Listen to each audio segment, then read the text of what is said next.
Tarde. Bem-vindos à segunda sessão de hoje do Seminário Transmuseu, que encerra os nossos 3 dias de trabalho. Eu gostaria de me desculpar por esse atraso que houve, mas será recompensado no fim com essas gelatinas que vocês já podem ver aqui. O Seminário Transmuseu, ele, nessa sua segunda edição, vem reforçar a ideia que deu origem ao Transmuseu no ano passado, que é dar voz para vários setores do museu que muitas vezes não têm protagonismo na compreensão de como é complexo lidar com uma instituição que, como o MAM, se dedica à arte experimental, enfrenta desafios de ampliação de público, de mudar a imagem do museu dentro da cultura brasileira, que historicamente foi uma instituição socialmente excludente, e esse esforço do MAM, ele só é possível porque diversas áreas do museu enfrentam os desafios do experimentalismo. Hoje de manhã a gente teve uma mesa sobre as questões jurídicas ligadas às novas circulações de imagem por esse mundo virtual, à apropriação das imagens. E hoje à tarde a gente traz ao público uma nova linha que o MAM está desenvolvendo de arte e gastronomia.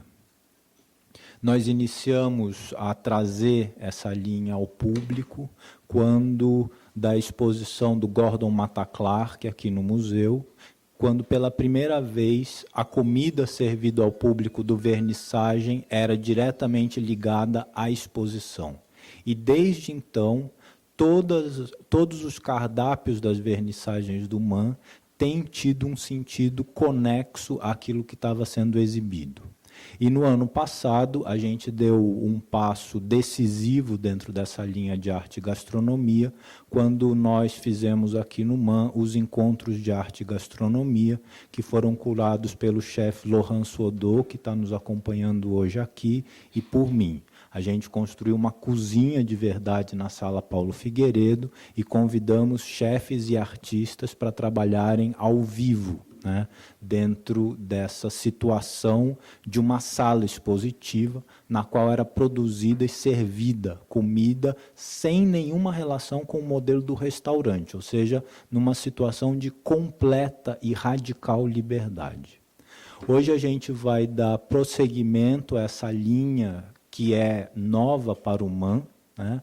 Nós acabamos de editar o catálogo e vemos assim o inesperado do processo agora, e nós resolvemos então trazer isso também ao público com essa mesa sobre a experiências de gastronomia no museu.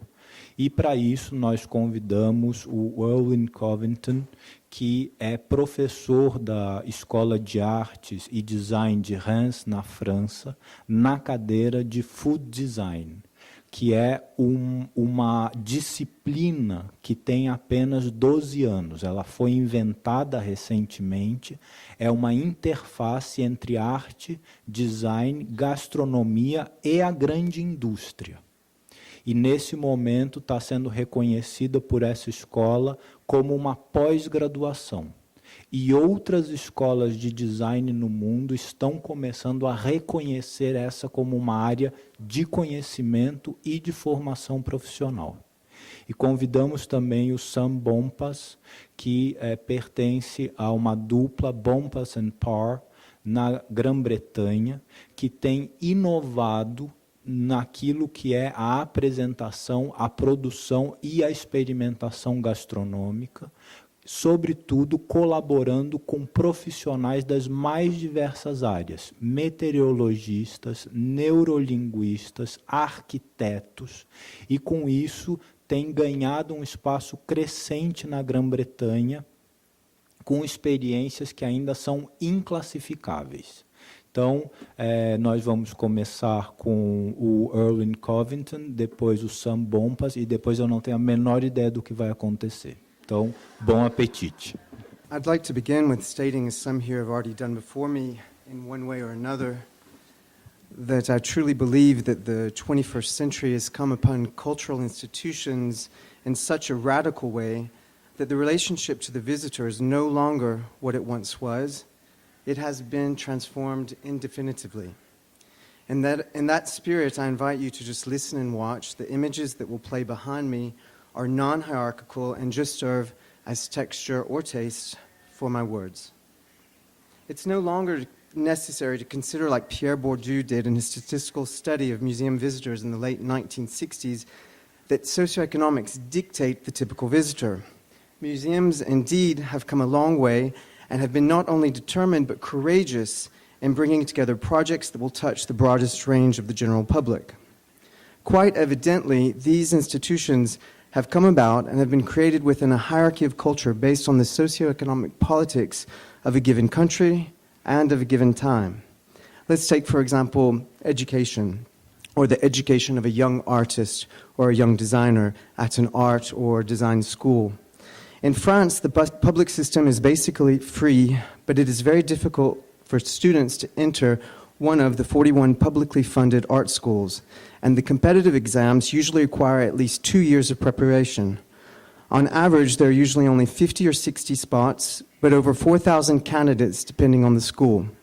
With new reforms over the past 2 years, these institutions have become independent cultural entities and will have to fund 30% of their budgets from the private sector.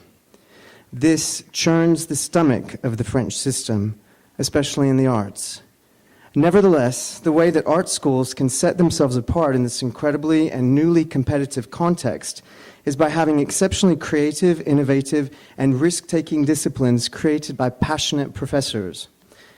And what such discipline that was created over 10 years ago at a small provincial art school in the Champagne-Ardenne region of France is a discipline called food design, and it was the first.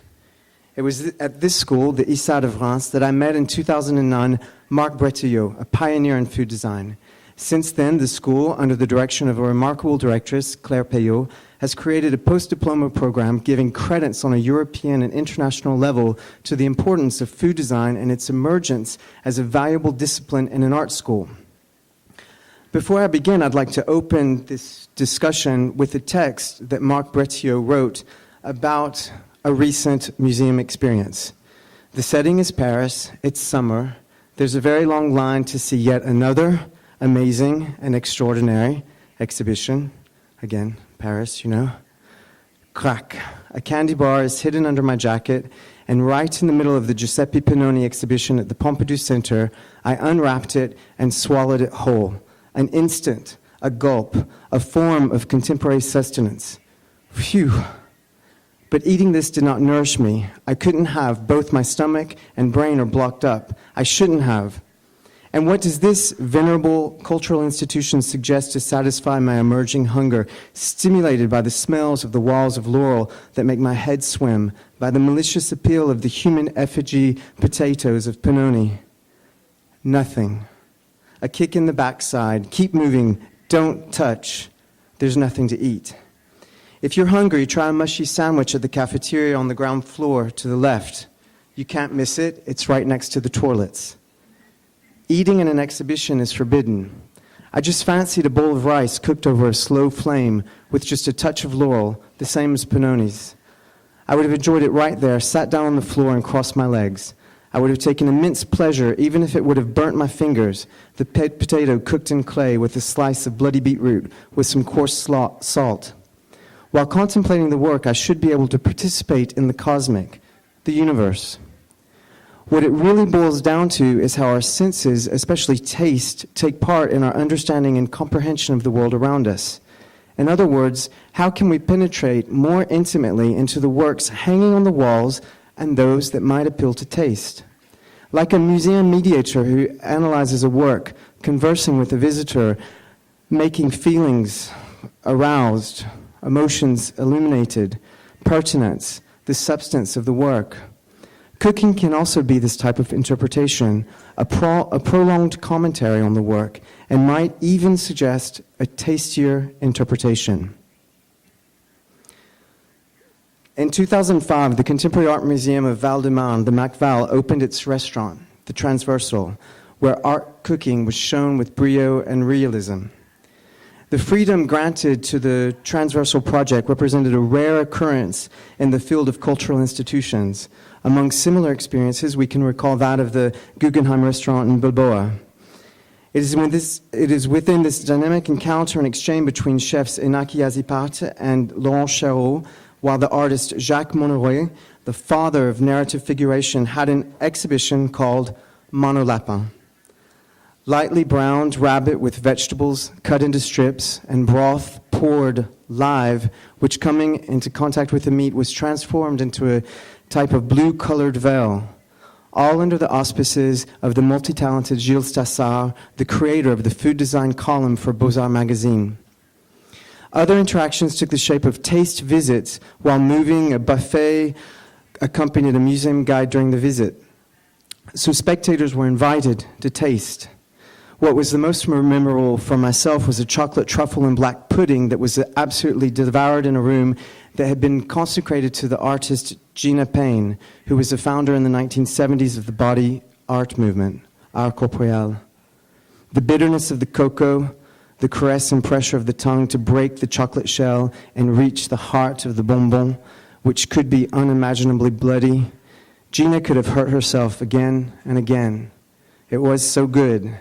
And culture becomes flesh, and flesh our great trivial pleasure. Another center for artistic creation and production can be found at Numéro 104, Rue d'Aubervilliers. The 104, and is the only one of its kind in the world. This former pompe funèbre is indeed unusual, with over 39,000 square meters, a sort of architectural temple to all the arts, that brings together different forms and brings art out of its archaic shell to meet the public head-on. It's a place where the unique nature of artistic language can be used to offer an experience anchored in everyday life, a space where artistic vigor can redefine the frontiers between art and audience. Art and culture are open to anyone who just decides to drop by. It was here that Marc Bretillot was inspired to create Soup Kitchen, and indeed it is not just a dialogue within a cultural space, but a rethinking and revitalization of social links that are what these cultural institutions were created for in the first place.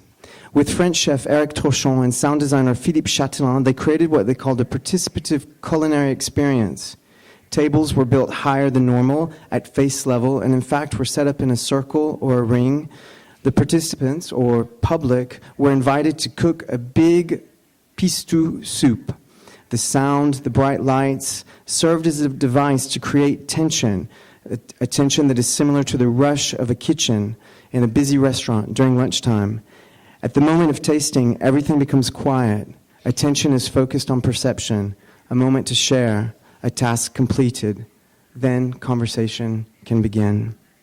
This performance, created by three entities which move elliptically within each other, a sound designer, a chef, a food designer, is questioning the act of cooking as a surface of exchange within a polysensorial space that reaches out to each and every participant, all within the constructs and confines of a city-funded cultural institution. The next project that will be done at the 104 will be in the spring of 2013 and is called Scientific Banquet. It considers questions how cultural institutions might be parlayers of how food is radically changing the world around us. The theme is gaspillage et pillage, which I personally translate as waste and rape, because it considers a primordial question.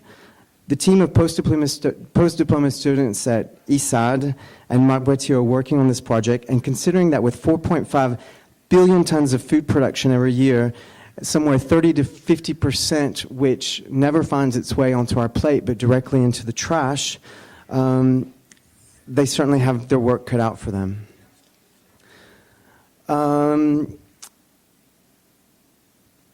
Food design is rapidly becoming a new discipline in art design and consumer culture, while expanding exponentially with collaborative projects initiated by people all across the world. And yet, food design has existed since we were children, to know what we would eat, what we wouldn't.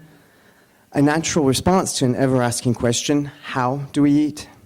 Food design touches much of who we are on a daily basis, but it also touches on who we once were.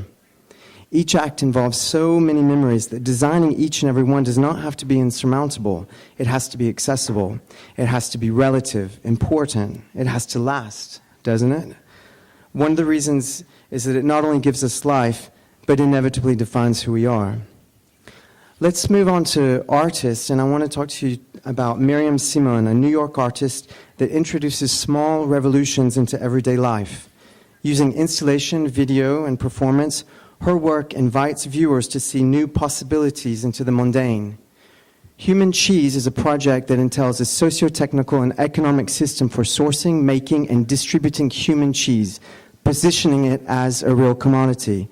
Sourcing human milk via the internet, then making the cheese in her kitchen, she adopted the storytelling practices of small-scale artisanal food brands. Human Cheese culminated in the Lady Cheese Shop, an installation at the Michael Mutt Gallery on Manhattan's Lower East Side, where there was a taste happening of ethically sourced, locally made cheeses made from the, quote-unquote, original natural food, human milk. 2 cheeses were made from local Manhattanites, like Chelsea and Midtown, and then 1 was imported from Wisconsin. You all know Wisconsin cheese, I'm sure.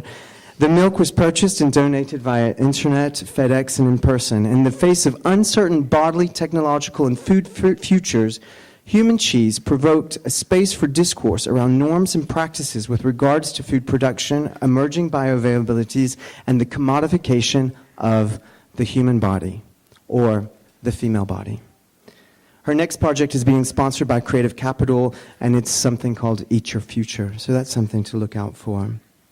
For Human Cheese, she was featured and edited by someone else that I really like as well. I have a lot of respect for Marij Vogelsang, who is a food designer in the Netherlands. And we call her Eat Love, Marij Vogelsang, because she just kind of defines herself as a designer who loves to eat. And she shared her passion for food by first initiating and curating at Eindhoven's Design House in June of last year, one of the first international exhibitions that brought together some of the most important foodies working across Europe and the rest of the world. Food Culture, Eating by Design was an exhibition that also featured a pop-up workshop by the Florence-based women's collective Arabaschi di Latte called the Pasta Herbarium, where visitors could experience making pasta and sauces from scratch with some of the most unlikely ingredients. But how might we bring all of these people together? Not just designers, not just chefs, not just artists, restaurant owners, or the like, but also concept makers, trendsetters, futurologists, shop owners, mass distributors, local farmers, anyone who considers food as a key not only to their enterprise, but to the future of us all. As people become more aware of how we eat and even more conscious of eating habits, product, packaging, graphic, interaction, and service designers and strategists are going to parlay how eating will impact our daily lives and decisions. Not only will they give us qualitative selection, which we are striving for considering the world today, but they will also transmit new ideas about objects and instruments, ways of eating, ways of delivering food, and even ways of education.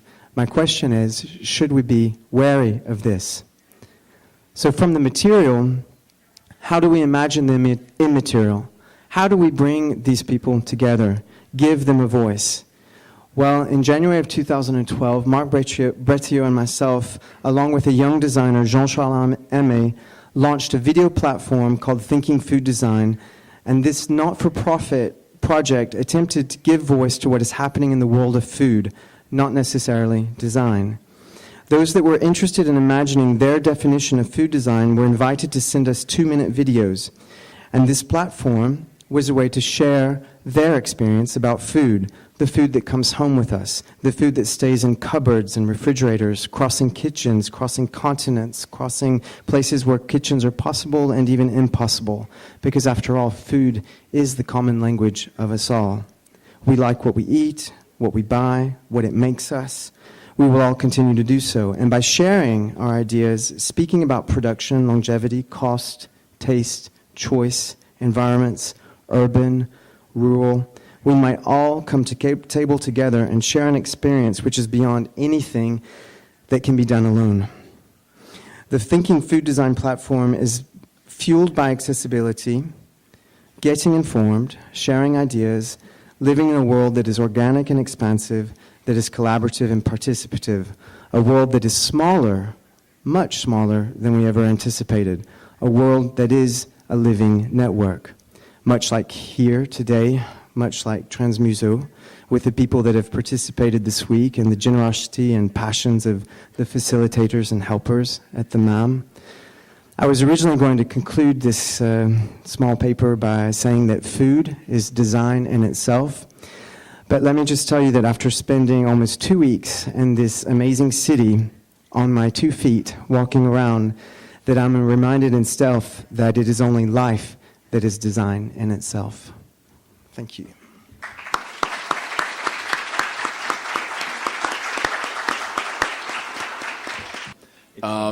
As sit in the kitchen studio in London, cooking stuff, building stuff, making stuff, and generally just really trying to put smiles on people's faces when they come to one of our installations, one of our events, and sit down with their friends. The PowerPoint, as you'll see, you're seeing an interesting cropped image as well, because I think the screen resolution is slightly odd. So you're missing some bits over there, but it's much like this side as well. We're mainly known for jelly. But what I was going to talk about today is just looking at how he starts off almost very, very naively, working with something at a medium that we loved with very sort of modest ambitions, and moved working with food from the market stall to the museum, and so thereby sort of just exploring and throwing into relief how food can move into art. I then look at some of our sort of working practice and some of the projects that we've done, and because what I'm really interested in is how all those boundaries are breaking down, how it's not only food coming to the art galleries, but it's artistic practice, and again, in fact, many other disciplines moving into the food world. And I'm really excited about how different knowledges are suddenly now being applied in food with all sorts of astonishing results. And I'll tell you about some of the things that we've drawn on, not being professional chefs, but with a lot of pressure sometimes to deliver an extraordinary meal to try and give people an amazing time. And then I'll sum up with a message of hope, our vision for the future, and exploring one of my favorite chemicals as well, and trying not to get it everywhere because my hand's been just looked like a color of a zombie's or something since it exploded in my luggage over here. Anyway, so I'm Sam Bompas. I'm one half of Bompas Parr. I'm the one that talks more, basically. We do things like making cigarettes of flavor, artisanal chewing gum factories, with 40,000 different flavors of chewing gum that people can make themselves, and kids are great at it, really interesting palettes. Whiskey Tornadoes, just built that literally and launched it on Monday. That was part of a chocolate waterfall you could see flowing at a rate of 12,000 litres an hour. It's actually 4 tons of it. It was pretty epic. We're probably not going to work with chocolate again. It's quite challenging, but we can talk about that. But we're known for jellies, and jellies has been, in fact, it's mainly the problems with jellies and the problems inherent in using jelly as a medium that's taught us a lot about food. So I'll tell you our tale, and hopefully there'll be some insight. So one half of two, I'm Sam Bompas, and Harry Parr, my business partner, is trained to be an architect. To use a sort of cookery analogy, I probably do the front of house, and indeed when we started off, I would always orchestrate all the front of house. Harry would be in the kitchen cooking. So I tend to sort of come up with ideas, make problems, and then turn to him and say, Harry, you've only got 3 weeks to build a chocolate waterfall or something. How are you going to do it? And then he furiously works to make it a reality, and make it real. But we started off 5 years ago with very modest aims. We just wanted a stall at London's foremost food market, which is called Borough Market. It was somewhere between mine and Harry's house. And here we are, the first job that we did. We put together, and we literally sat down for about an hour, put together an idea for what we're going to be as a company together. Bompas Parr. Didn't take long to think about it. Did a load of branding, got registered as a company, put together a business plan, approached Borough Market, said, we really think that you need fabulous English jellies on your market stall. What do you think? And they promptly said, no, they weren't interested at all. So it was an immediate setback. But I think that was almost a go to creativity, go to working harder and seeing where we could go. And we've been on an incredible adventure ever since. The other problem that we really had as well is, we knew that if we're making fine English jellies, you get those beautiful antique copper molds, and they look extraordinary. They're absolutely beautiful. The only problem was we couldn't afford any of them, because you go down to the market and they're antiques, and people look at them and they put them on their shelves and they maybe polish them a bit. They probably don't cook with them, and we certainly couldn't compete with the other people in the market to buy them, because it'd be £400 or so for each one. So it's a bit of a problem, because we wanted to have this great jelly company, but we didn't have any tools to make any of the food with. So that's when Harry turned to his architectural training and worked out that actually using the sorts of programs that he had been learning to work with to design buildings, he could actually design, rather more humbly, jellies. And so he started off making these sort of architectural jelly forms. And this is the first one we ever did, and I think it's actually probably the best. And so not really improved on it. And it's a mould of St. Paul's Cathedral in London. And that's what it looks like as a jelly, and it's beautiful. And then we thought, well, if we've now got, so I'll pass this around.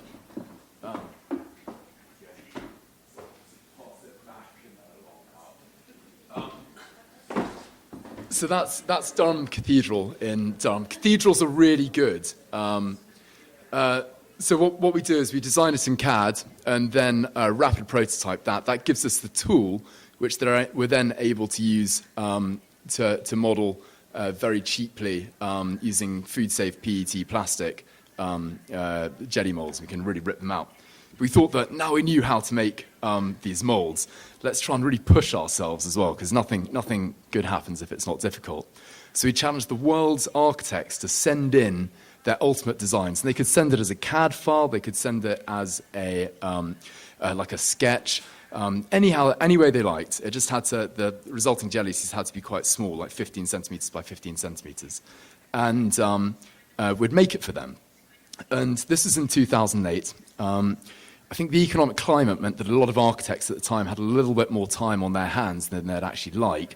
And it was an idea that delighted them. So we got loads and loads of results. It was great.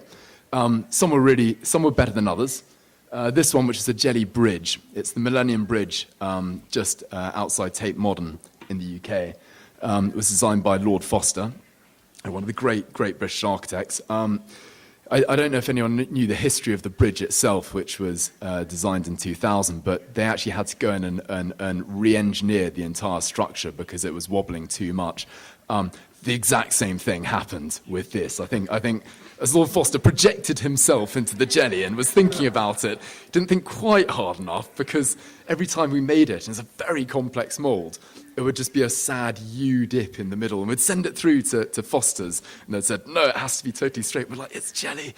A much more successful design was this by Roger Sturck-Harbour and Partners. I still don't know what program they used to render it, because this is actually a render rather than a photograph. Beautiful.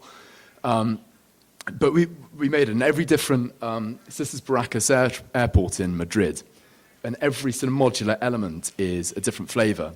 And it's really good in terms of fresh fruits for when you're in the reds, and then you go into the oranges and yellows, still going strong, lots of fruits, those colours. Then you start getting into the turquoises and the blues, and which are out there cropped out of frame.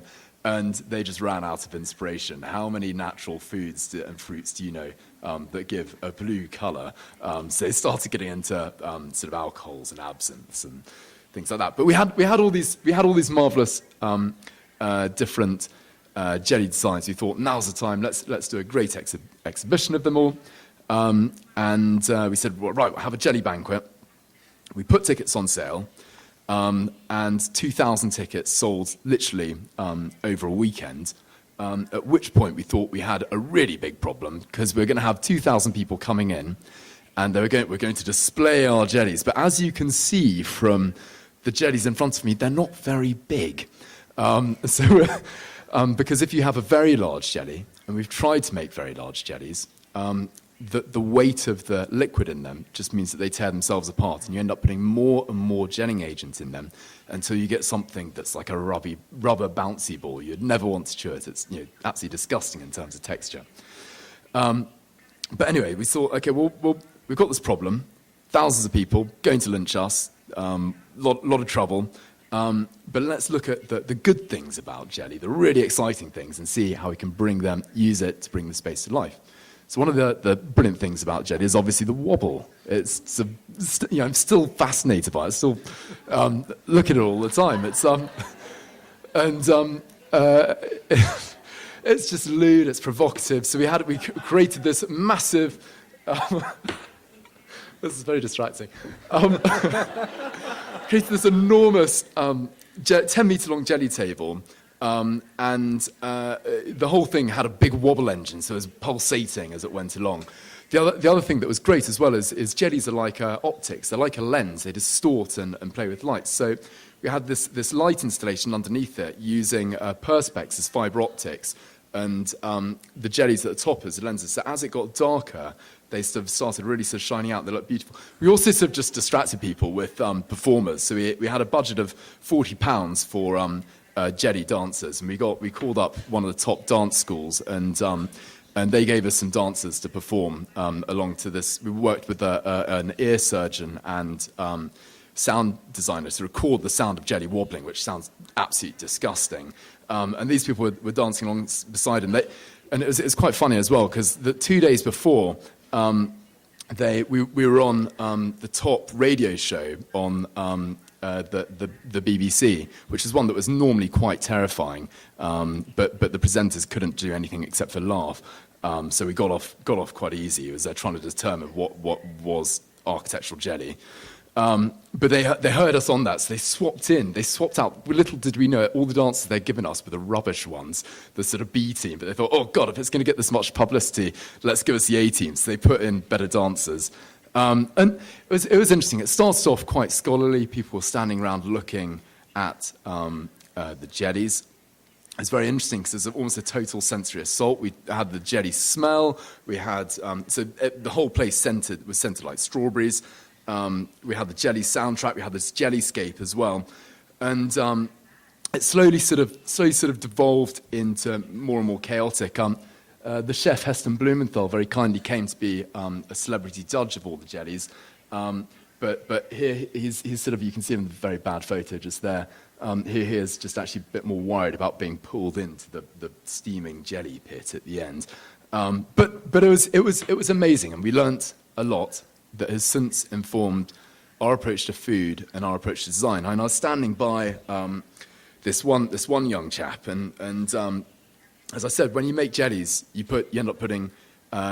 We tend to do a jelly when we're doing jellies. We do jellies for display and jellies for eating, because the jellies for display you quite often want to last out for ages and ages and ages. The jellies for eating you want to be like a loose set and sort of dissolve in the mouth. So we had these display jellies, and I knew that I'd made them just with loads of gelatin and also with paint, basically. That was all it was. But the smell of the strawberries, the sound, the colour of them meant that I was standing next to this guy, and he took a bite out of one, which I was a bit annoyed about because it was kind of supposed to be the exhibition. But it's good. He turned around and he said, "That's a brilliant strawberry." And I'm sitting there going, "God, I hope the paint doesn't grip his stomach." And it was actually food dye. It was safe. But he sort of learned something, that if you're designing with all these other senses in mind, then you can really turbocharge what's on people's palates. And that was an interesting lesson that learned for us. So we sort of we've then gone on a jelly adventure since then, doing jellies all around the world, jellies at people's weddings. Weirdly, you can't really see it all, jellies at people's funerals. And this started off as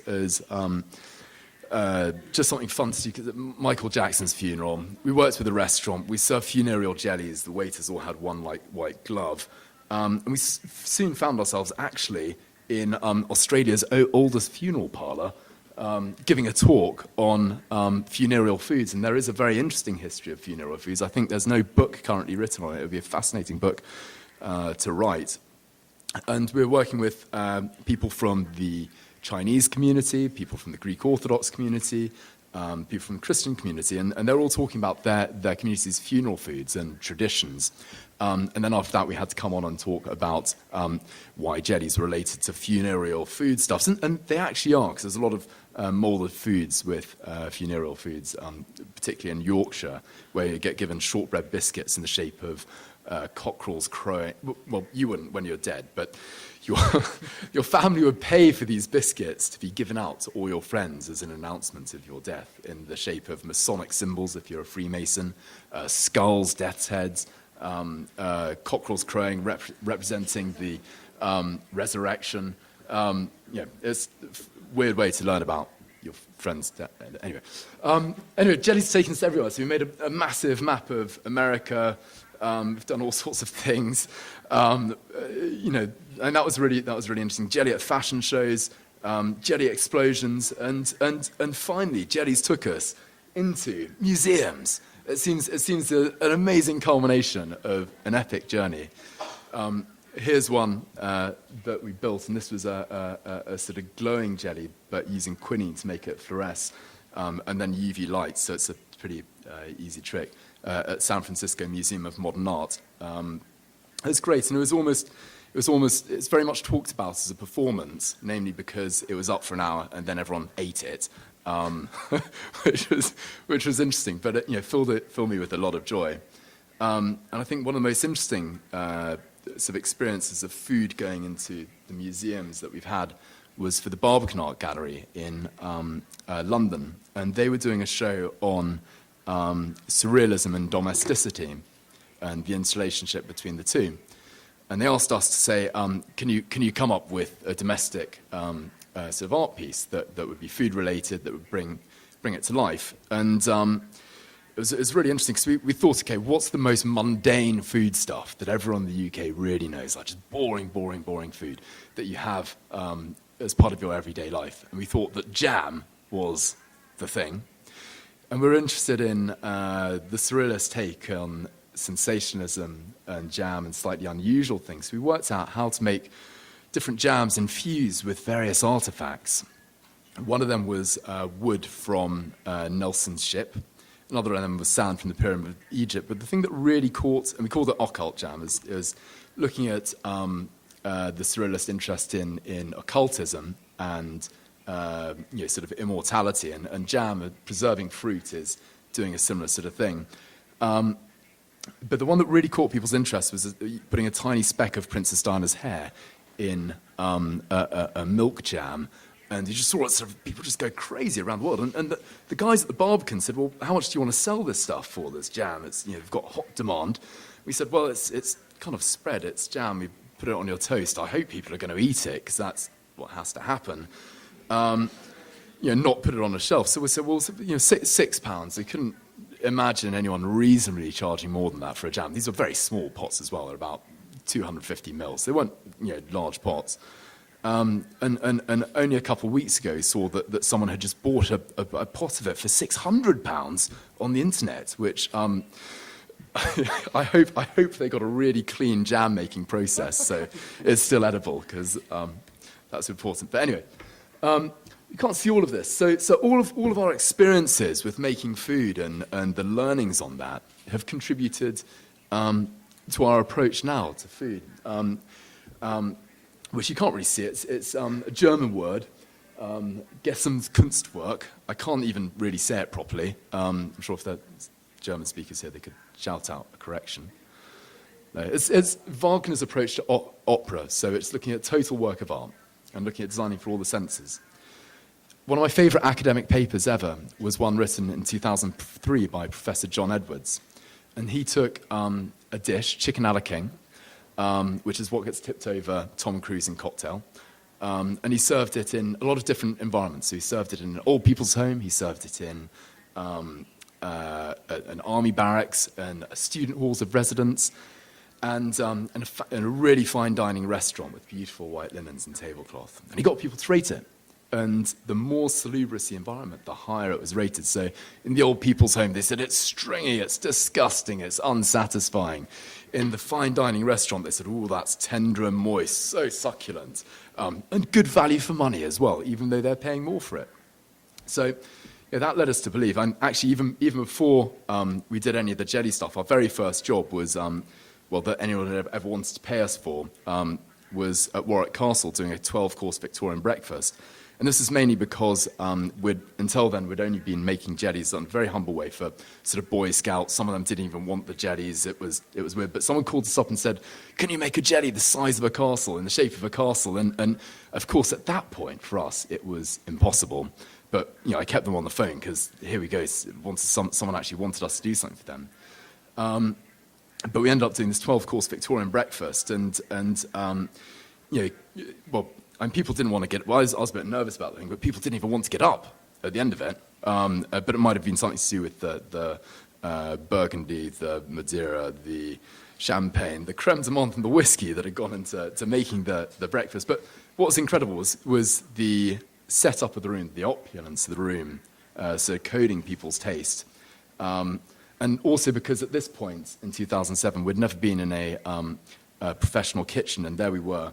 In a kitchen that we're cooking for that meal out of 3 kitchens. I called Harry up when I was picking up all the cutlery, the 1,000 pieces of crockery to serve it. I said, what are you doing? He's like, I'm practicing turning the oven on. I'm like, right, well, Harry, I'm going to be a little bit late. What are you going to carry on doing? He's like, well, I'm going to try again, so I'm really ready at turning the oven on when you're here. But what we were able to do was Harry again turned to his architectural training, and by choreographing the food movement out of all the different kitchens in a very, very detailed schematics, and giving every single of our friends who were pretending were waiters very complex cheat sheets, it meant that nothing went awry. All the dishes arrived very, very promptly.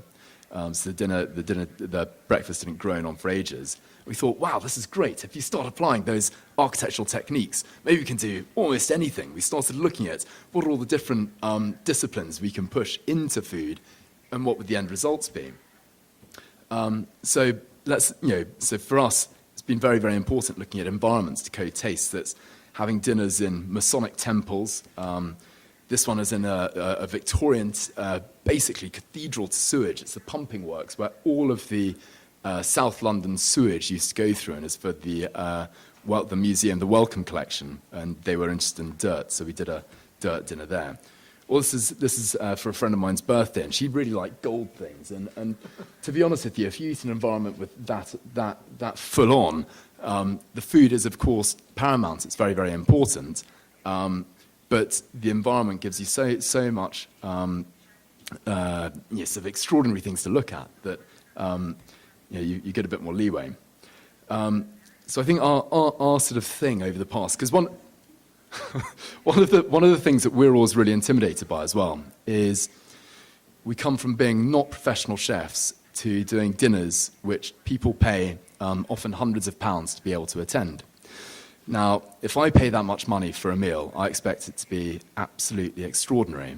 And it's even worse these days as well, because you're on new media, you're on Twitter, and someone sits there and they write, I'm going to this dinner by Bompas Parr tonight, looking forward to the best meal of my life. And you sit there and you think, God, the pressure's on this person's got an anticipation of the best meal of their life. So you can see this is, sometimes we'll look at the furniture and design. So here we worked with a load of electricians to put about the amount of power that goes into power a city block into those gherkins and creating an entire chandelier out of live gherkins. Makes it sound like someone being electrocuted when it goes. It's quite exciting. It's very, very dangerous. If someone goes near that, they'll die instantly. Or using the sorts of tricks that we're interested in pancakes and how pancakes is a bit of show cookery. And so we work with Golden Syrup to put together a food magic kit And like, I loved it when you were young and you got those magic kits which would enable you to do all these sorts of tricks. But you'd open the kit up and it'd actually kind of be a bit boring, and you'd see a few dice and a piece of string, and the magic kit would be a great disappointment. We wanted to do actually a real, genuine food magic kit so that people could impress their friends, impress their family for Pancake Day with their own food magic. So we worked with genetically modified bacteria to create a bioluminescent enzyme. And there's some guys up in Cambridge at the moment doing it with jellies that glow and pulsate and fluoresce. So it's called a project called Sin City that we're able to make these sauces with, and it's really quite beautiful. It's genetically modified E. coli, by the way, so a bit terrifying, but it was safe. Or working with neuroscientists to look at the pleasure that goes on in people's heads as they're eating an ice cream. And so taking feed-outs like pulse, facial expression, EEG, degurgitation, which is a swallow reaction, and then using that to create a projection of sound and light inside this enclosed environment as they're eating. And it's really, really powerful and slightly unsettling when you're in there. Or working with pyrotechnicians to do sort of food explosions. Or in this case, we flooded a building with 4 tons of cognac-based punch, based on well, actually, we found out that a 17th century admiral in Britain had done a similar sort of thing. Lord Edward Russell, in 1694, flooded a fountain in Alicante with quite an alcoholic punch. And he was celebrating a massive naval victory, and they had a party for 6 days. And only stopped once when it started raining because they were worried that punch would be diluted. And so they put a canopy over it. And they had a small boy in a boat, and they would serve out all the officers. And we thought, wow, if you can do this in the 17th century, why can't you do it now? And so we then did a 6-month research project working with an architectural tutor who specialised in illusion, the engineers Arup and London's based food safety units work out, theoretically, could people boat across a lake of alcoholic punch, then drink it, and it tastes good, and not be cross-contaminated? Because when you're working with this, there's a real danger of, if you do things inappropriately, of giving someone a very badly upset stomach, which is never worth it. So you has to always be safe. So it's just looking at how you put all those different things together. And I think one of our most recent projects last September, which was building a really classy drive-through for London, sort of puts it all together. So it's using lots and lots of different experts, lots of different disciplines, and throwing them all into food just to create an almighty sensation. And this had to be sensational because when you have a drive-through, you only have good drive-throughs. You only have literally 180 seconds or so between someone coming, placing their order, getting all their food dispatched, and getting the right order as well, and then them driving off. And so it needed to be like pretty pumping and exciting. So we worked with light artist Jason Bruges Studio. This is the order box. You had literally the voice of God commanding you to order and taking your order. And you also had, at the same time, we worked with a perfumer in New York to create these sort of meat-based salami to dangle from your rear-view mirror as Dawn Goldworm and just create the right scent and atmosphere in the car. Because the great thing about cars, you can really control that environment. Worked with a composer to create a Mortadella-based soundtrack to choreograph it. And of course, troops of roller girls as well to do a ripping show as people drove through. And light artist Jason Bruges Studio to choreograph all the lighting. So it's really sort of like hypnotic. It's like literally going through a grand hotel through hyperspace, and then you got your takeaway food, which is pretty hairy and muscly. It wasn't that, but we did want something for the people that came on foot, and there was a revolving restaurant with a triptych called the Four Horsemen of the Esophagus at the end of it. And working with bodybuilders and fast food together was a very strange day at the photo studio. But I think actually, everyone's been holding on to the spoon for a very long time. I'll dash around and put these up around, and then everyone can tuck in. And so these jellies, this one is based on the mausoleum, the Melbourne War Memorial. This one's just a pretty shape made. So if you have a spoonful of possible. And the flavours are, let's also bring everything together. very quickly. The flavours are elderflower, violet, and a healthy dash of gin as well. A load of lines. No, I don't know what's going to happen.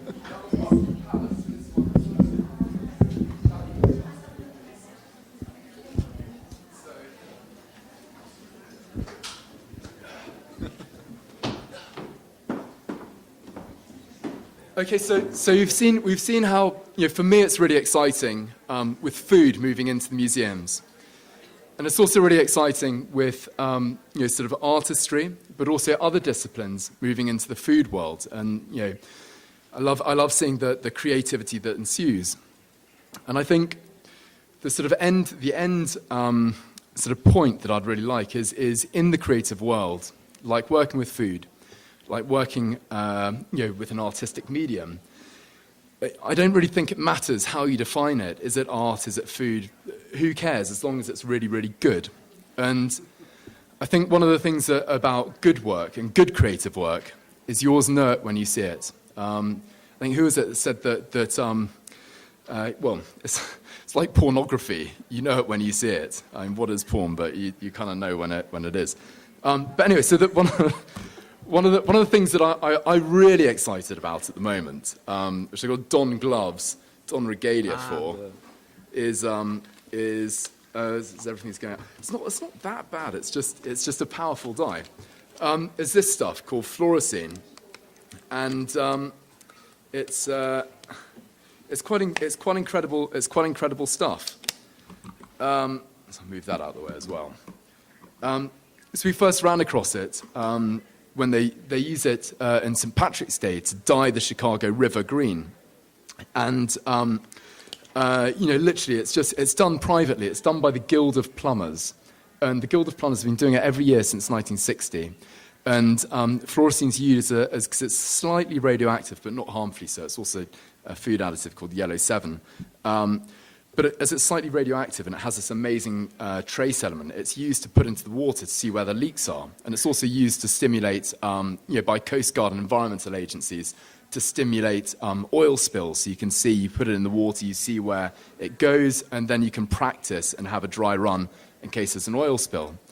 And but the thing is with it as well, by the plumbers, when they dye the Chicago River green, they keep it a closely guarded secret, and they're very nefarious about it. They say, it's a vegetable dye, but we can't possibly tell you what it is.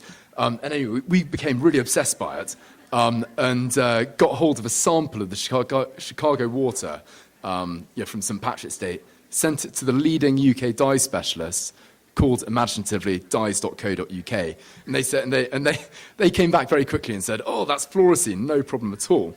And we said, well, can we get some? And they said, yes, of course you can. And this is what I have here, and it's just quite incredible, because like just the tiniest drop of it, like one drop, will dye literally an entire litre, and it's just mesmerizing and hypnotic stuff. Somehow it absorbs all the light around it and then radiates it back out.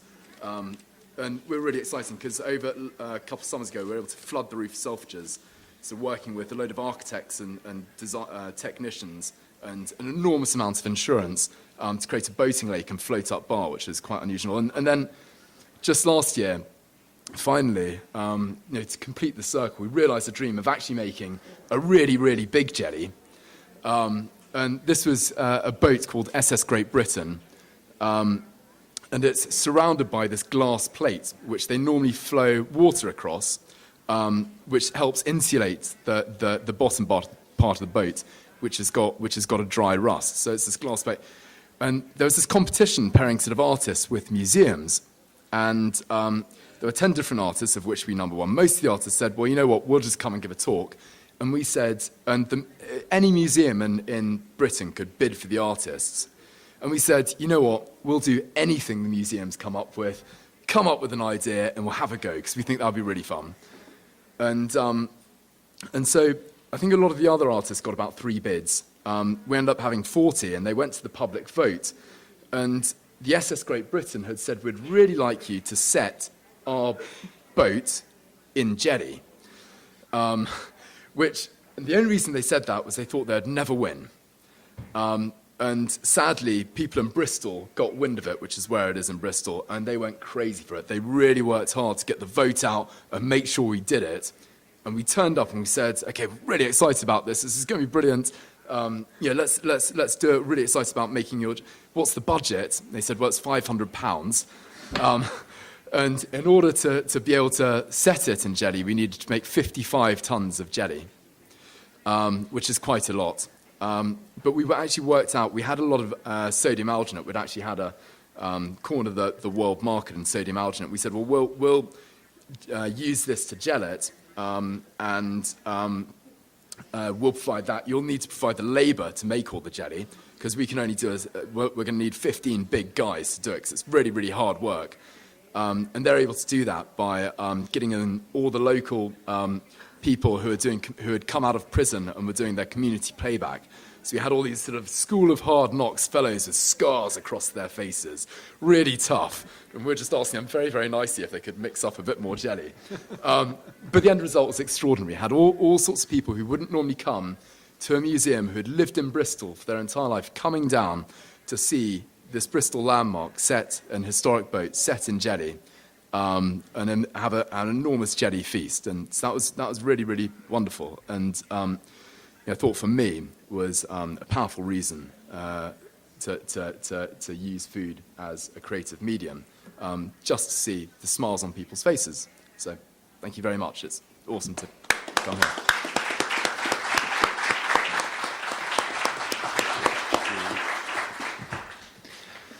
Agora nós vamos abrir para as perguntas e eu gostaria de pedir que todos fizessem as perguntas sempre no microfone para a gente poder também traduzir para eles.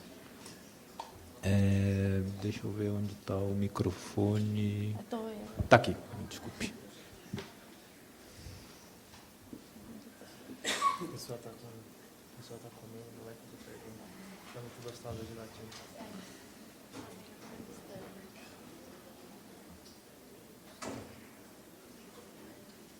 Tem uma.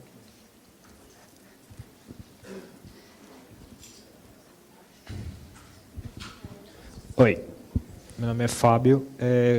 Parabéns para os dois. Congratulations for the speaking.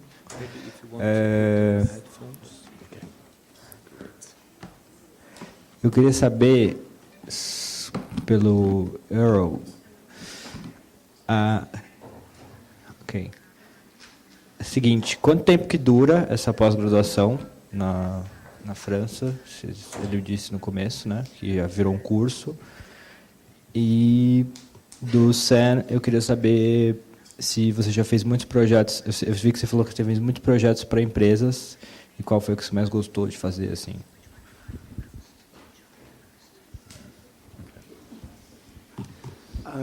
We're in our third year of post-diploma, and it's a one-year program. And the age is around 28 years old, so it's people that are already working as designers or artists, etc. I have to get Sam to come. I don't think he'd come for 1 year, though. Amazing. That'd be brilliant. Thank you. In terms of which we've enjoyed the most, it's quite a difficult diplomatic question. In actual fact, we've been very, very lucky. When we started out, no one really wanted to commission us to do anything. So we just made our own projects, and we'd be there putting all the money in, so we didn't have to answer to anyone. And by the time anyone's really come to us and said, well, we'd really like you to create something, they've come to us because they've wanted us to, I guess, have our own idiosyncratic take on it. So we've been able to maintain quite a lot of creative control. And, you know, I'm sure it's not usual, but we've been really, really lucky in that most of the people we work with have just said, hey, like when we made the boating lake on the roof of Selfridges, that green image, that was for a company called Cargill, which is vast. They were launching a new brand of natural sweetener in the UK called Trivia. Harry, my business partner, said, look, we work really good to do good food. How can you go and speak to a sweetener company? And I said, well, let's go and find out more about it. And then we found out more about the journey that they'd been on, into I think the jungles to track down the stevia plant, which all the local tribesmen have been like, right, stevia plant, we've got this useless plant. It has no nutritional value whatsoever. It's just sweet, which of course in the Western world is a great thing. And so actually,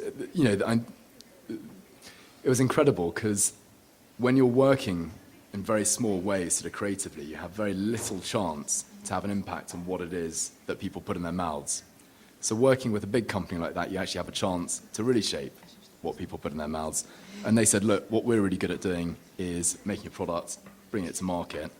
And what you're good at doing is, well, I don't even know how to classify it. So we're going to do what you do, and you just do what you do. And that was awesome.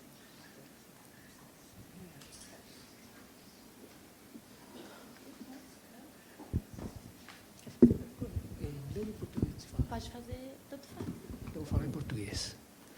Então, eu queria saber a relação do food design com pop art, appropriation, copies e, acima de tudo, vamos dizer assim, com ideia nova com coisas velhas. Qual é a relação disso? Porque, no fundo, o que se dá para notar é que, basicamente, é pop art. A arte não é de dentro para fora. A arte é feita de fora para dentro. Tudo que está lá fora é transformado em art design, ou food design, I mean. Então, eu queria saber o que ele tem para me dizer a respeito disso. Por favor. Obrigado.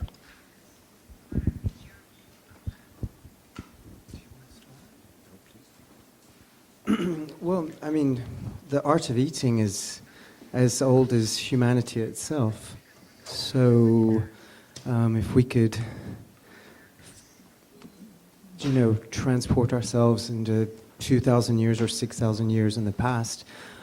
But if we talk about 20th century artists, for example, I mean, you probably saw this on one of the 200 images that I showed.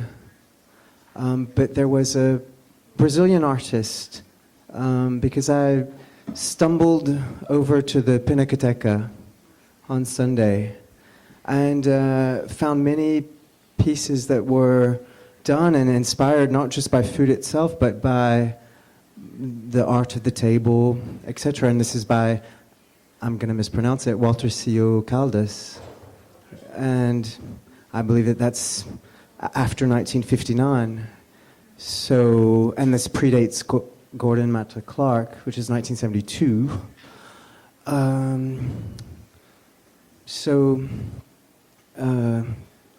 It's hard to, but I think it's what Sam said earlier. It's the question of, like, I don't think we live in a world where we need experts, but experts need to be able to go beyond their own expertise, so to speak, and be able to go beyond the frontiers that are set for themselves, intellectually, financially, whatever, socioeconomically. And if they can create dialogues with creative people, which is what I think my role in an art school is to encourage creative people to first identify processes that exist, and then take those processes and turn them inside out, upside down, sideways, right, left. I don't care, but if creative people don't do it, then somebody else is going to do it for them and for us. And we need creative people. And those creative people can be architects, designers, engineers, Sam Bompas, Felipe Chaimovich, Barbara Lima, etc., etc. A minha pergunta é para os dois profissionais aí. Qual foi o momento que vocês se sentiram confortáveis na transição, né? Que eu não estou lidando só com comida, com food, mas eu, nesse momento, agora é arte, instalação, ele é tudo, ou ele volta a ser o elemento da comida como matéria ou instalação. Qual foi o momento da ruptura, né? Na carreira dos dois, e vocês deram esse jump?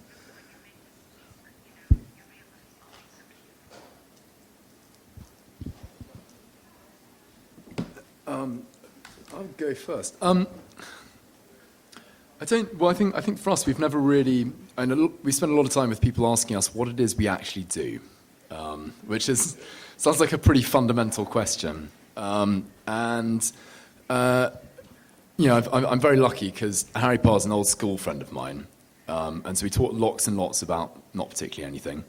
And we sit down in the pub, and basically we have conversations in the pub about what it is we'd like to do, what are our ambitions, what are our dream projects to work on. And I think everyone has those sorts of conversations with old friend of them's, lovers, acquaintances, whatever. Like, wouldn't it be cool if, fill in the gap. But then we're sort of geeky enough to just go and then spend the next 6 months, the next year, trying to learn what we need to do to make it happen, to speak to the right experts to make it happen. But in terms of the actual idea, we're not that concerned about how it's defined. It's just what's that core idea. And, to be a really good, a really powerful idea, for us, most of the time, it just needs to be a very, very simple one, which can be summed up in 2 words, ideally. But then normally there's a whole, making a drive-through for Mercedes. As part of their Avant-Garde Diaries, which was a whole sort of arts program that they had, doing something in the cultural sector. Before, they'd worked with a lot of artists doing a much more traditional show. And they came to us and said, well, what would you like to do? And we said, well, you make cars, we make food. Let's build the drive-through that's the drive-through that should have existed. That's a really, really good one. But there was so much work that went on behind it and developing it all up that we actually subsequently wrote a 190-page book about it. But in fact, if you come to it, you don't need to read the 190-page book. You don't need to read all the essays about it, or the sort of research, or the cultural commentary. You just need to have a great time. So you can approach it at a very sensorial level, at a very simple level, like, hey, that sounds like a good idea, let's do it. Or get much more involved. But, I'm not too worried about definitions. Nor am I. I think I grew up in Alabama and Georgia, if you can kind of imagine the food desert that existed there in the 1970s and the 1980s. As you all know, Coca-Cola is from Atlanta, Georgia. And I guess when I became very concerned about food, not food necessarily as a commodity, but the fact that why does food have to disenfranchise us? Why does food have to marginalize us?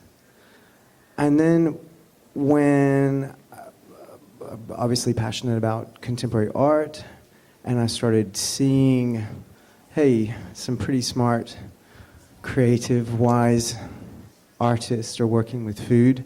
There's got to be something more. I don't know if this demarginalization is going to get to Mississippi or Alabama or Georgia, but it should.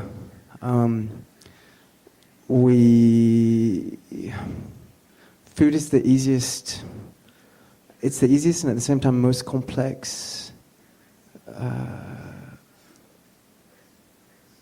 thing that we all have in common.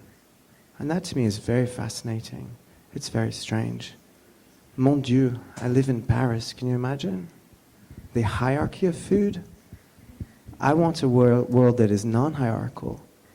I want a world of exchange, of accessibility. I don't want the mortal's guide to fine dining. I want us all to be able to enjoy, experience, and food is a great mediator of passion and emotion.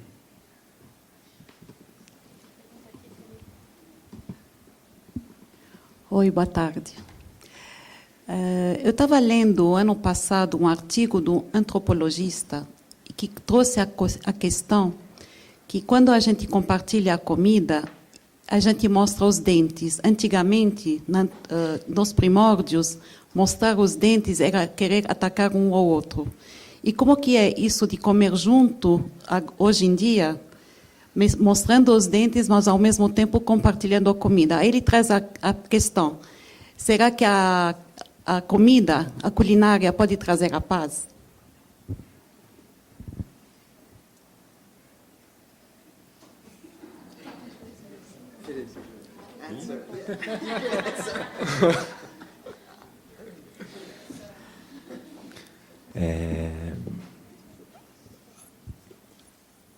A gente estava conversando agora, na hora do almoço, sobre algo bastante próximo a isso, que é como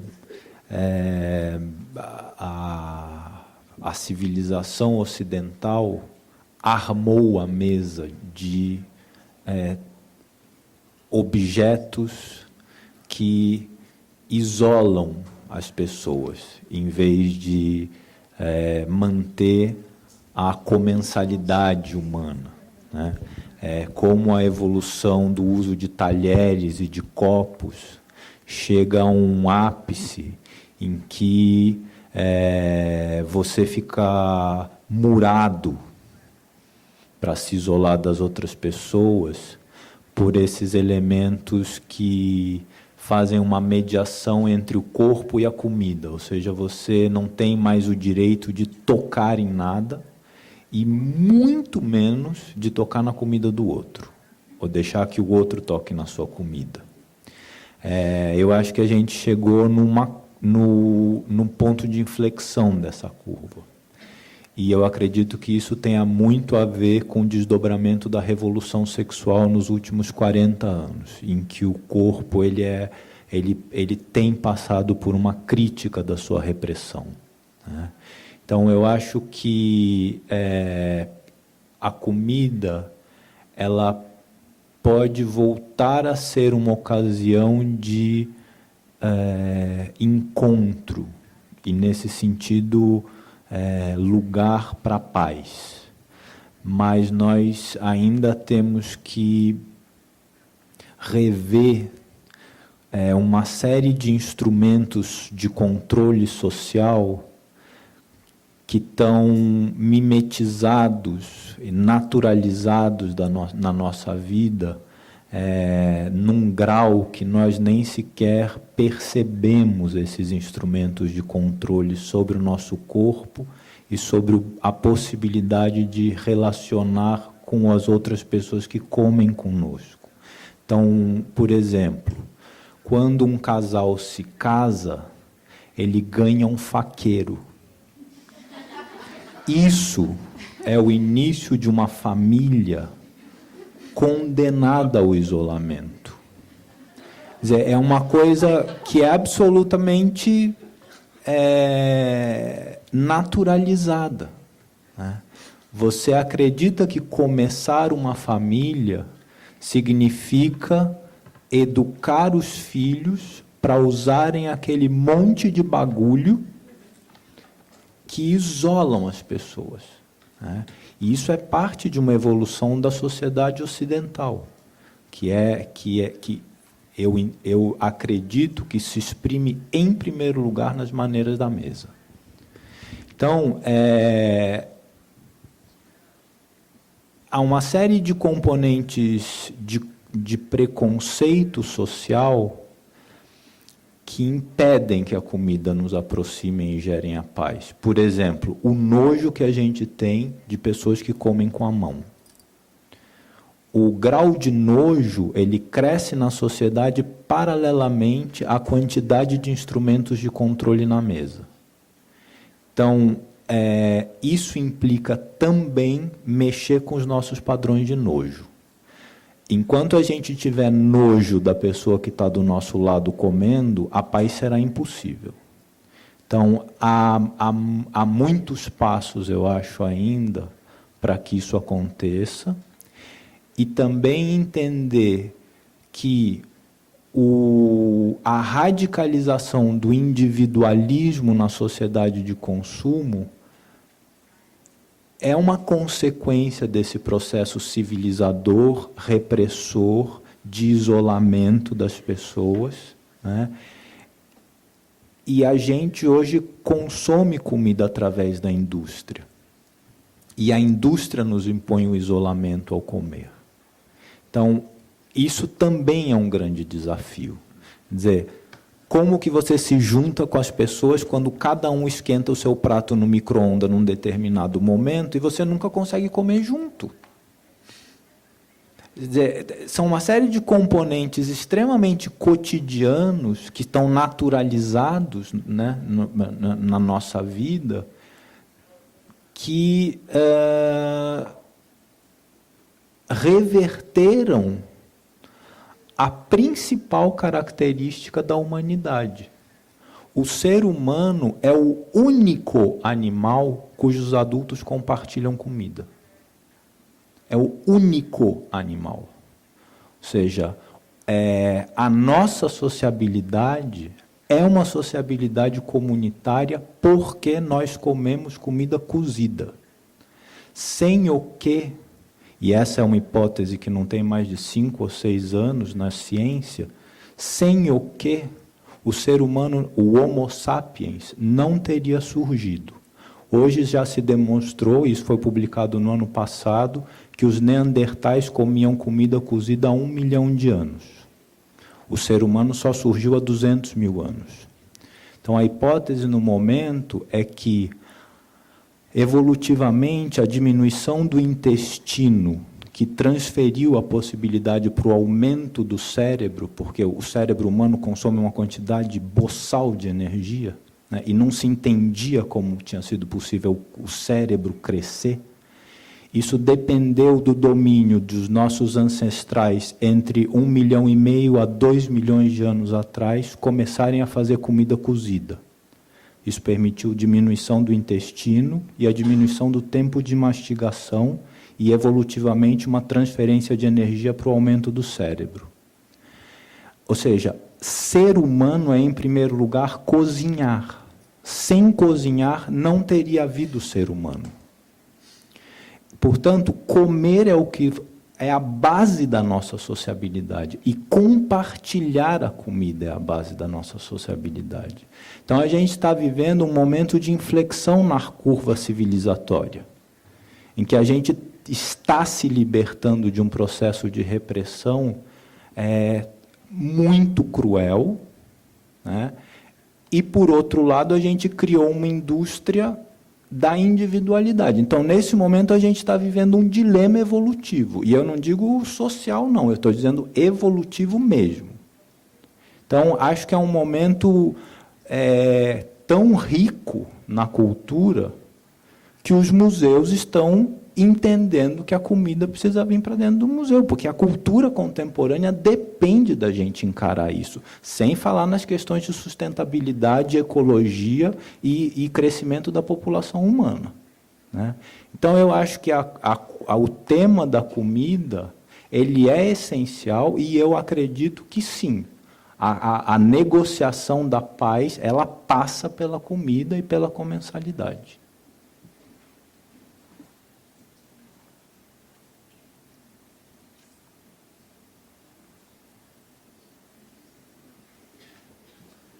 I just wanted to add, and if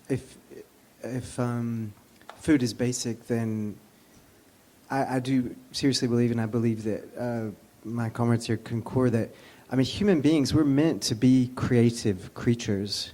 We're meant to explore, go beyond so much, and what more perfect medium than to do that with in our daily life, with our family, with our children, with our friends, with our comrades, but food.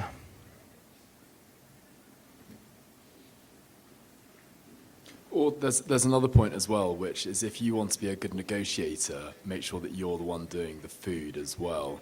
I think was it Talleyrand employed Carême to be his chef and spent absolute fortunes giving him the run of the best kitchens, the best places to cater, so he could invite everyone over, give them a really good meal, and then get a really good deal out of them diplomatically.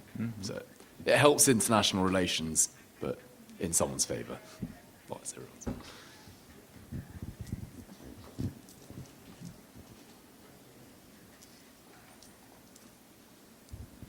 Essa pergunta é para você, Felipe.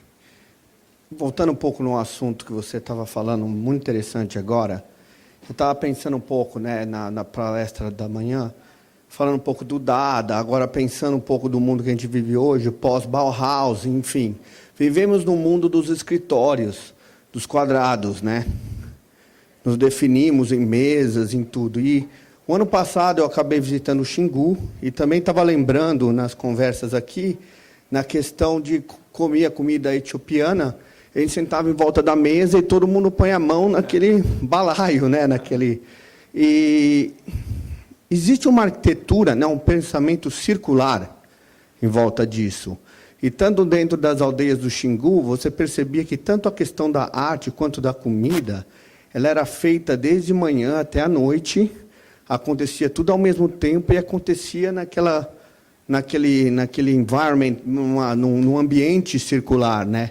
E eu lembrava andar na aldeia e depois estava sempre procurando aonde era o lugar que eu tinha que voltar. Porque eu me deparei e falei assim, nossa, eu realmente venho da sociedade das salas, dos quadrados, e eu estou me perdendo aqui. E eles tinham esse pensamento circular, fazendo tudo e com todos. E também comíamos muito à mão. E eu pensei muito nisso, nossa, todo mundo pegou nisso, pegou naquilo. Mas eu fui comendo.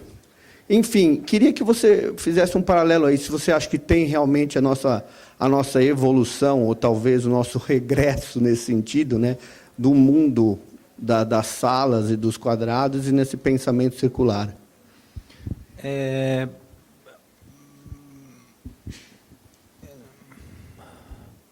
Eu não sei se é uma resposta, mas o que eu tenho pensado a respeito disso, e você falou na questão da Bauhaus, eu acho que isso realmente é fundamental para a gente entender o nosso mundo quadrado, né?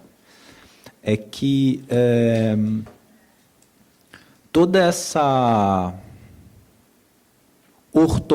ortogonalidade que a gente identifica com a vida avançada, com a civilização avançada, né, a partir do século XX, essa ideia do reto, e que iria contra essa coisa mais, talvez, acolhedora do redondo, né, foi muitas vezes justificada como um progresso tecnológico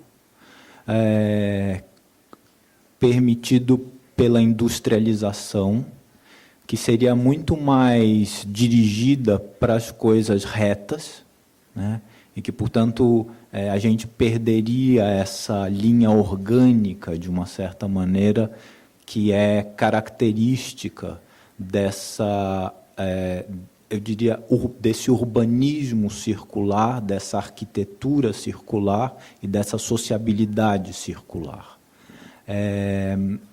No entanto, o fundamento desse horror que a Bauhaus tem e que difunde, né, de toda forma de linha orgânica, que no fundo é chamado de ornamento, vem de um argumento da teoria racial, e que é extremamente difícil para o modernismo do século XX digerir após o que foi o nazismo. Porque eu acredito que todo o modernismo do século XX, inclusive a Bauhaus, participam do mesmo argumento que o nazismo usou para falar de arte degenerada. O texto fundamental para isso é do Adolf Loos, é um texto de 1908 que se chama Ornamento e Crime, e ele não era nazista. Ele é a grande figura por trás da Bauhaus, por trás da reforma industrial na Alemanha e na Áustria na primeira década do século XX. E qual que é o grande argumento do Loos? Fazer ornamentação é um sintoma de um indivíduo racialmente degenerado. É essa a razão pela qual a Bauhaus bane com horror a linha orgânica. É falso o argumento funcionalista de que as máquinas produzem melhor linhas retas.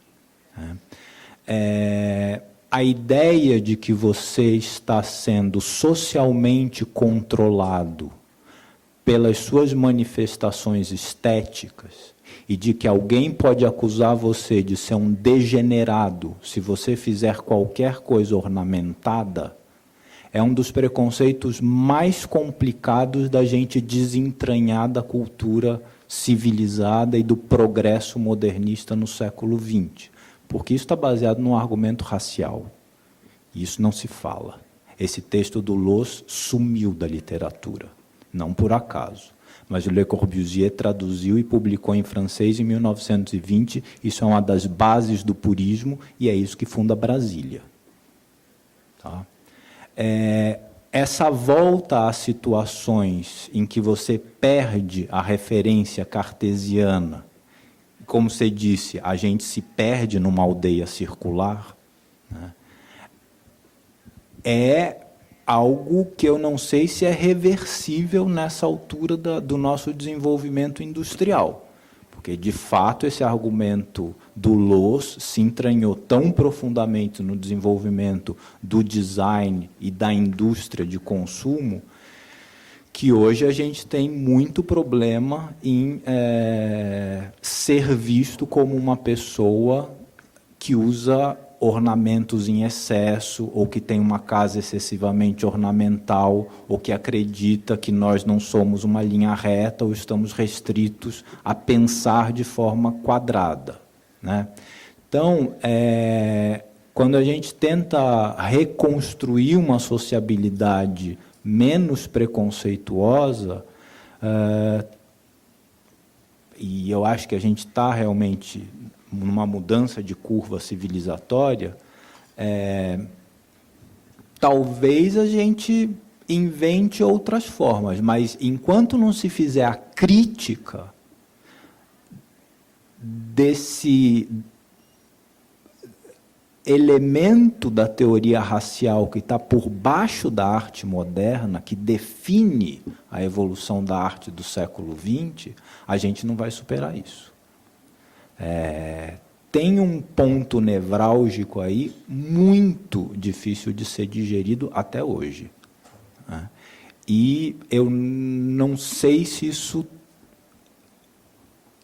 vai ser encarado em breve. Me parece que ainda é um grande trauma do século XX. Então, eu acho que aí está um ponto muito difícil de...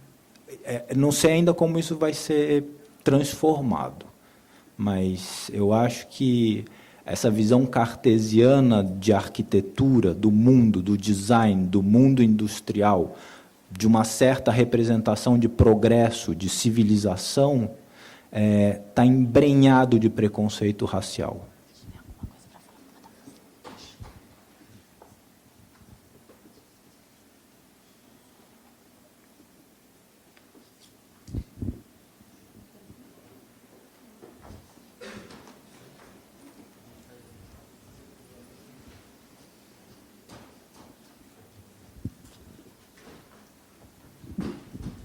Eu creio que eu não fui bem claro no que eu quis dizer a respeito de pop art relacionado com a comida.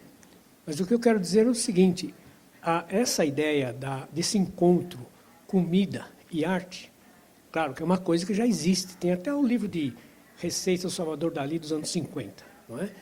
Agora, eu vejo isso como pop art porque parece que não chega.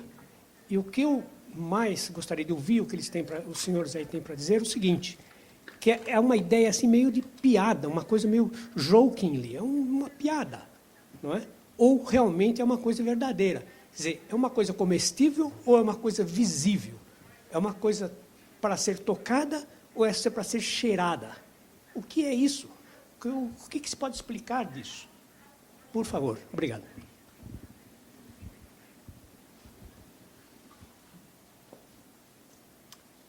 So Dali's book is one of my favorites. It's fantastic.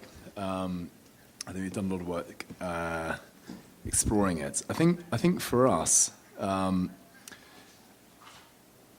we're really interested in. I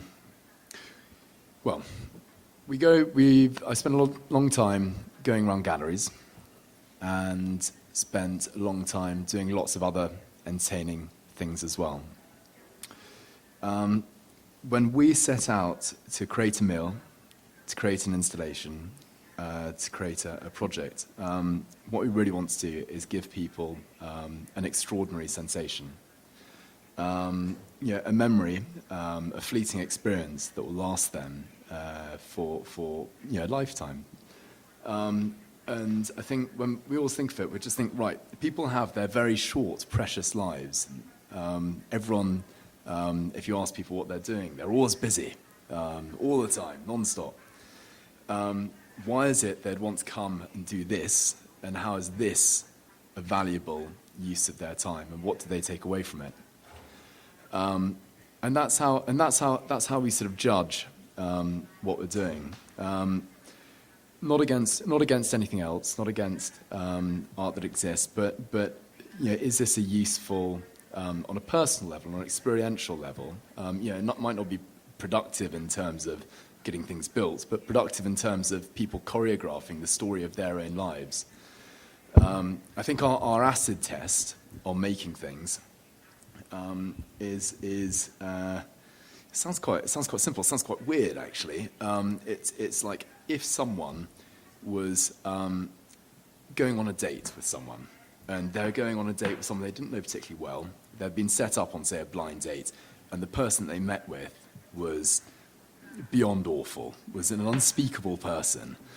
Would they still think that having spent an hour or 2 hours or 3 hours at the thing that we've created, that they'd actually had a good time with that? And so that's sort of our acid test. It's not a marvelously theoretical answer to your question, but it's just, this is our support. This is what our aim. So hopefully it's helpful in some way. But maybe one of the panel can say something more articulate. Well, my idea is that truthful or not? Is that art or not? Because art's supposed to be truthful. Then what I'm seeing on that, not a real true thing. Because, if it's edible, you're going to eat and it disappear. And art's supposed to be resting, being there on time. What it is that? I don't know. I think we all have different definitions on what art makes us do. When I started, let's see, 1981, the creation of MTV, CNN.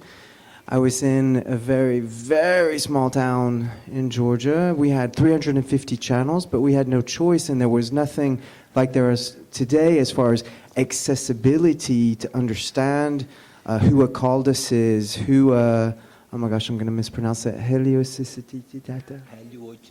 Thank you, yes.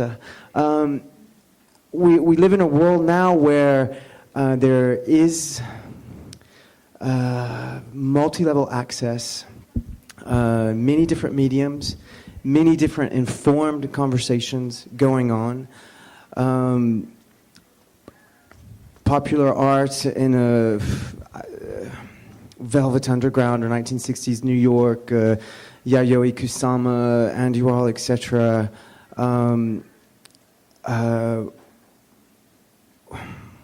Do we enjoy it? I don't know. I mean, if anybody's ever had a can of Campbell's tomato soup, it's disgusting. But I wouldn't throw out my print of Andy Warhol that I was hanging on my university dorm room. So again, I think what Sam said, if I could just wrap this around, it's about experience. And isn't art about experience? I mean, I'm not going to say that art is the sacrosanct temple of the 21st century that we all need to go worship to, or the gallery system, or the star system. No, I think art is supposed to give us emotions that we wouldn't normally feel by ourselves. And those emotions can be manifested in many different ways.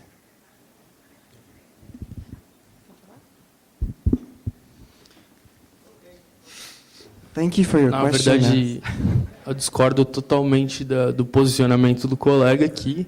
Eu acho que a arte gastronômica envolve mais sentidos do que a arte convencional e contemporânea. Eu queria saber um pouco mais de vocês três, qual é a relação das multinacionais e dessas empresas que são detentores das comidas, dos alimentos, como a Cargill, Unilever, Nestlé, em relação a esse tipo de arte, porque é uma arte extremamente humanizada, né?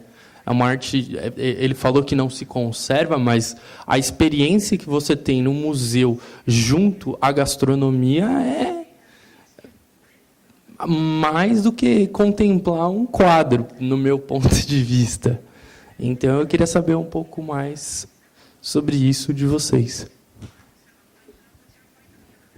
I just want to, before anybody says anything, the industrial system is, I mean, it's not petrol, it's not planes, it's not, it is intense factory farming, and I think you are very well aware of that in Brazil. That is the cause of 80% of global warming.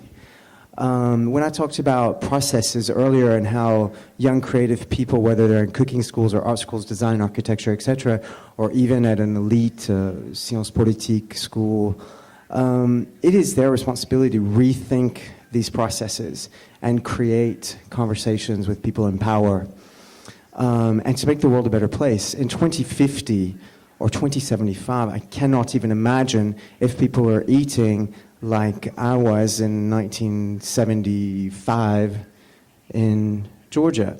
So does the industrial, gosh, I went to one of the grocery stores here, and I could have been in Birmingham, Alabama, or Paris, France, or Reims, France, or London, England. But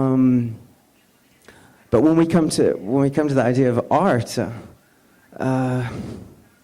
yeah, maybe art can be sacrosanct. Maybe it can be something that at least can be a medium or a way of creating a conversation with industrials. But it's creatives that give control, and it's creatives that have the opportunity to dialogue for people like myself, for people like you.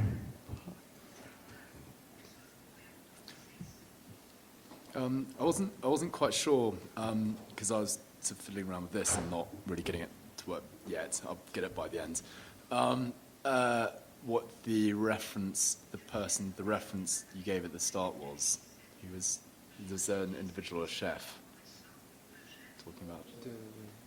That he disagrees from his colleague that okay. may ask the question about pop art, because he thinks it's much richer, the experience of gastronomy in a museum than anything than of contemplating or anything. Well, I think it's exciting because it stimulates on sort of many different levels, and it can be one that's very simplistic, or it can be one that's and it can be one that's like literally sort of like sort of so far below any sort of intellect. And I just love it when you're sitting on the plane over here, and they come round with the trolley full of disgusting food, and you see everyone's heads snap up. And they're just looking, they're fascinated by this trolley laden with alcohol and calories. And everyone intellectually knows that it's probably going to be enormously disappointing. But because there's this sort of exchange going on, people get really excited. And I think one of the things that food certainly does is just tap into the sort of inner beast that is people, and just speaks to people on that totally compelling moment. We've spent a lot of time trying to analyze what gives people a really wonderfully rich emotional experience, and food plays a really exciting part of that. We've looked at the architecture of cathedrals and places of worship and holy places around the world. We've looked at the pop book called The Game, which is like the rules of seduction to get a woman into bed immediately. We've looked at a lot of different disparate sources, and in terms of giving people a really exciting, thrilling, and wonderful experience, looking at the sort of architecture of theme parks as well, or like the narrative structure of films, and there are a lot of commonalities between all of them, which is really great, and food fits in with that wonderfully. So if you can give people some sort of sense of anticipation, an element of compression. Imagine going into the place of worship. There's normally a sort of a tight area, and then a great sort of reveal as well, where you sort of behold it all. Some sort of sense of risk, and that the risk could come before the sort of reveal. And then ultimately, a reward as well. And the reward is great if that's sort of food related. And then follow that by a sort of element of, or an area of contemplation or reflection.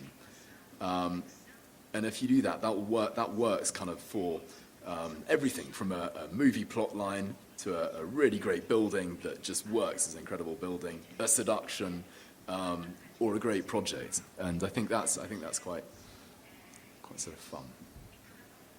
Although fun's not the right word. Em relação ao MAM, a experiência que a gente tem tido com indústria alimentar foi de patrocínio. A indústria topou patrocinar as experiências gastronômicas no museu, mesmo sabendo que eram muito experimentais mesmo, sem a gente saber o que ia acontecer, né? Quando a gente fez o Festival Internacional de Jardins aqui no Parque do Ibirapuera com o Festival de Chaumont-sur-Loire, o tema foi alimentação, né? E a gente propôs para os artistas exatamente esse dilema entre o Brasil ser um país produtor de alimento ou de biocombustível. O que a gente vai fazer com a terra no Brasil, né? E a Nestlé patrocinou isso. Eles toparam isso. Quando a gente fez agora os encontros de arte e gastronomia, a Electrolux importou da Itália módulos de cozinha gourmet de concurso e montou uma cozinha de ponta no MAM, para situações absolutamente imprevisíveis, como, por exemplo, a trilha sonora que foi feita no dia da abertura com os DJs usando a cozinha inteira como percussão, né? Então, eu acho que a indústria alimentar ela está consciente dos desafios de lidar com sustentabilidade, com a população mundial, né?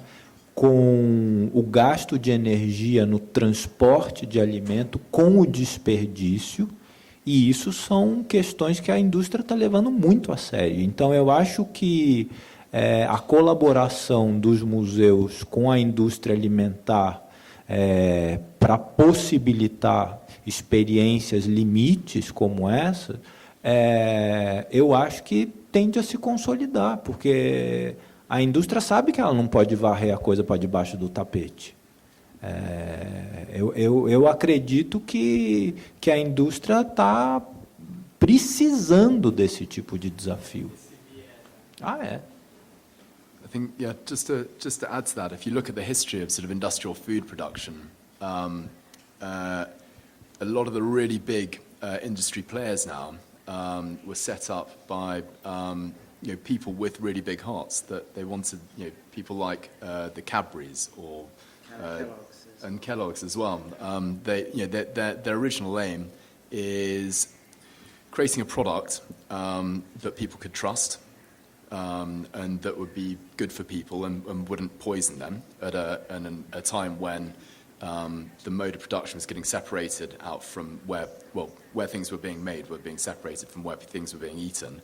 And the reason you create a brand is so that you can recognize it and you can trust it. At the same time, as their working forces expanded massively, they really looked after those people in how they proceed. And yeah, that's not least because if they don't, they won't have. You don't get to the top of those companies if you're an idiot.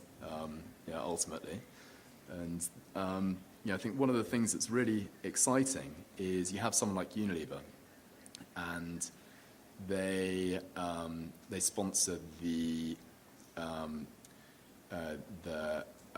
main commission in the Tate Modern, in the biggest gallery in London. And isn't it even more exciting for them if their sort of media, why does that big commission have to be totally refined from what they actually do, totally sort of separate from what they actually do? What they actually do with a lot of their food products has an incredible impact on people's everyday lives. Wouldn't it be interesting if those major art commissions could actually articulate an interesting story about what it is that they do and what's important to them, but also help change what they do as well. And so you have this dialogue that goes both ways. Hope that made sense. Cool. Bem, nós vamos encerrar agora a mesa redonda. Antes do encerramento, eu gostaria de convidar a todos... A mesa retangular. Antes de... Redonda em espírito. Gostaria de convidar a todos para verem a exposição Circuitos Cruzados, que está aqui no MAM, uma colaboração do MAM com o Pompidou, e também para vocês retirarem, tendo interesse, o catálogo que acaba de ser lançado. A gente gostaria de oferecê-lo a vocês. E quem quiser também visitar a exposição pode pegar um selinho aqui na entrada e visitar gratuitamente. A gente também oferece a vocês, tendo interesse, o nosso livro do Grupo de Estudos de Curadoria. Eu gostaria de agradecer aos membros da mesa por esse debate extremamente relevante. Gostaria de agradecer a vocês pela presença hoje e nos 3 dias do Transmuseu. Para nós, isso é vital. O MAM precisa enfrentar questões de ponta em todos os seus setores. Esse foi um esforço de toda a instituição. Esse é um seminário que vem responder a dilemas nossos, né, para lidar com a arte experimental e responder ao nosso público e à sociedade, criando um museu que não seja excludente. Isso não é fácil para nós e é por isso que nós precisamos que vocês nos acompanhem num debate como esse. Então, eu gostaria de agradecer em nome do MAM a vocês terem nos dado a oportunidade de refletir, de enfrentar nossos desafios e de crescer junto com vocês, que são a razão do MAM existir. Então, obrigado.